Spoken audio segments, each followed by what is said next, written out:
Édition de Entre nous.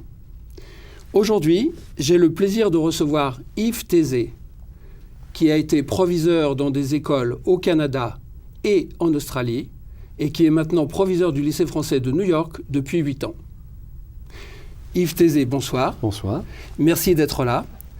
Donc, le lycée français de New York, institution prestigieuse, tout le monde sait plus ou moins de quoi il s'agit, mais tout le monde ne sait pas nécessairement de quoi il retourne exactement. Donc, si vous voulez, j'aimerais que vous nous fassiez découvrir le lycée français de New York, mais avant ça, parlez-nous un petit peu de son histoire, quelques mots de l'histoire du lycée. Alors, son histoire, c'est un lycée qui a été créé en 1935 par le consul général Charles de Ferry de Fontenouvelle à l'époque, qui avait ses propres enfants au lycée. Et c'est une école qui a démarré avec 25 élèves et 3 classes en 1935. Il y avait déjà à l'époque 26% d'élèves américains. Et c'est une école qui a grandi au fur et à mesure des années, puisqu'aujourd'hui, elle compte 1375 élèves, de la petite section de maternelle à la terminale. 1375 élèves. C'est une école qui a beaucoup grandi au cours des dernières années, puisqu'en 2001, lorsque je suis arrivé, elle comptait 970 élèves, et donc elle a augmenté ses effectifs de presque 45%, ouais, grâce en particulier à la construction d'un nouveau bâtiment dont on va reparler dans quelques minutes. Tout à fait. Alors, je regardais un petit peu quelques chiffres sur le lycée français. Je vois premier bachelier sorti du lycée 1938. Depuis 1935, plus de 36 000 élèves de 150 nationalités différentes. En 2007, 55 nationalités étaient enregistrées au lycée français de New York. Quelle est la recette pour une harmonie de vie quand on a tant d'enfants qui viennent de tant de pays différents?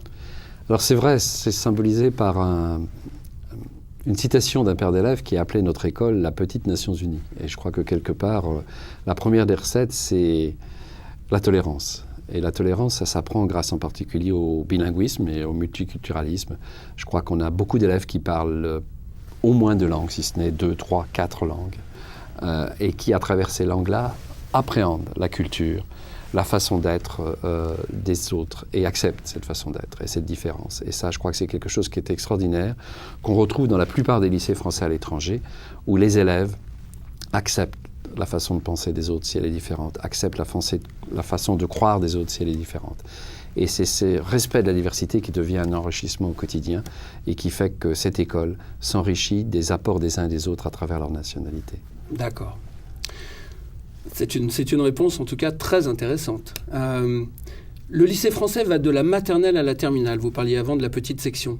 Alors effectivement, c'est un lycée qui va de la classe des 3 ans jusqu'à la classe de terminale. Mais la rançon du succès est telle qu'à la rentrée de septembre 2010, nous sommes amenés à fermer les petites sections par manque de place, puisque le bâtiment dans lequel nous sommes, qui a été ouvert en 2003, a été ouvert pour accueillir 1150 élèves. Donc nous avons 220 élèves de plus que ce que nous avions prévu pour l'horizon 2010, et il nous a fallu prendre cette décision draconienne qui a été de fermer la petite section de façon à permettre au lycée d'avoir une structure non plus pyramidale comme on l'avait auparavant, à savoir beaucoup de classes au primaire et beaucoup moins au collège et au lycée, mais d'avoir une structure qui soit cylindrique, c'est-à-dire avoir 5 classes sur tout le primaire et 4 classes sur tout le secondaire. D'accord. Alors, le sentiment que j'ai, je pense qu'il est partagé par beaucoup de parents en fait, c'est qu'il y a beaucoup d'appelés et peu d'élus. C'est-à-dire qu'il y a énormément de demandes. J'ai le sentiment depuis, surtout dernièrement, la demande a été accrue pour des places au lycée, mais il n'y a pas assez de places pour tout le monde. Est-ce que vous pouvez me parler un petit peu de demande, le ratio demande, et je suis sûr que tout le monde aimerait savoir ça. Oui, alors c'est une très bonne question, parce que déjà, lorsque je suis arrivé en 2001, je n'avais aucune idée de l'aspect cosmopolite d'une ville comme New York et de l'intérêt des parents pour une éducation bilingue et multiculturelle. Et en octobre 2002, lorsqu'on s'est projeté pour l'ouverture des nouvelles classes dans le nouveau bâtiment en 2003, nous avons fait la première soirée portes ouvertes. Et cette première soirée portes ouvertes s'est déroulée sur la 72e rue. Et je suis arrivé, je reverrai cette image tout le reste de ma vie, je suis arrivé à 18h et j'ai pu voir la queue devant la 72e rue, devant le bâtiment de la 72e rue. La queue devant l'école. Qui arrivait jusque sur la 5e avenue, puisque le bâtiment se situe, comme vous le savez, entre Madison et la 5e. Et donc, il y avait une queue comme pour une entrée à une exposition au musée. Et là, j'ai pu constater tout de suite que l'intérêt pour le lycée était réel, pour ce type d'éducation internationale, multiculturelle, bilingue, ouverte. Et quelque part, ça ne s'est pas démenti depuis.